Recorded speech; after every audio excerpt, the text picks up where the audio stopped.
Entering the interiors of the Byzantine and Christian Museum means crossing the deepest transformation in Greek history, the passage from the classical pagan world to a Christian, imperial, and theological civilization. Unlike museums dedicated to classical antiquity, here the path does not celebrate harmony or civic ideals, but tells of a radical change in the way power, image, and the relationship between man and the divine are conceived.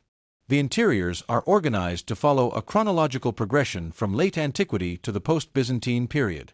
This choice is essential because it shows that Christianity does not appear suddenly, but slowly grafts onto previous cultural and artistic structures. The first rooms present works that reveal continuity with the Roman world, sculptures, architectural and decorative elements that testify to a transitional phase in which the classical language is adapted to new religious content. The heart of the interiors is occupied by icons, objects that cannot be read as simple works of art. The icon does not represent, but makes present.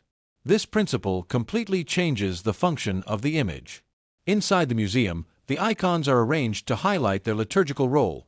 They were not intended for aesthetic contemplation, but for prayer and mediation between the faithful and the sacred.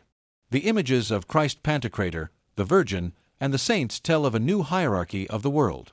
Unlike classical art, which exalts the body and human balance, here the image guides the gaze toward eternity.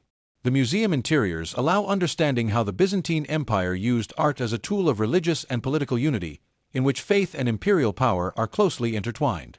A central role is played by mosaics and frescoes, coming from churches and monasteries. These works show how Byzantine sacred space was designed to envelop the faithful in a symbolic universe. The museum interior ideally reconstructs this experience, highlighting the immersive function of Christian art, not to tell a story, but to create a presence. Alongside the images, the interiors display liturgical objects, chalices, crosses, reliquaries, sacred textiles. These artifacts tell of the birth of a new rituality, in which the sacred is regulated, codified, and administered. Byzantine Christianity is not only faith, but an organized system, with rules, hierarchies, and defined spaces. Particularly significant is the section dedicated to the period of iconoclasm, when images were destroyed or forbidden. The museum interiors face this moment as a deep crisis. The struggle over images is also a struggle over power and authority. Whoever controls the image controls the way the divine is perceived. The museum shows how the victory of icons marks a definitive choice in Orthodox culture. The last rooms accompany the visitor toward the post-Byzantine age, after the fall of Constantinople. Here the works testify to a surprising continuity. Even without an empire, the Byzantine tradition survives in Greek and Balkan territories.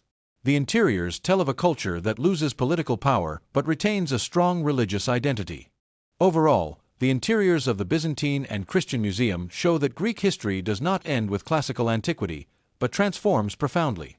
The museum restores visibility to a period that defined for centuries the mentality, art, and religion of the Greek world.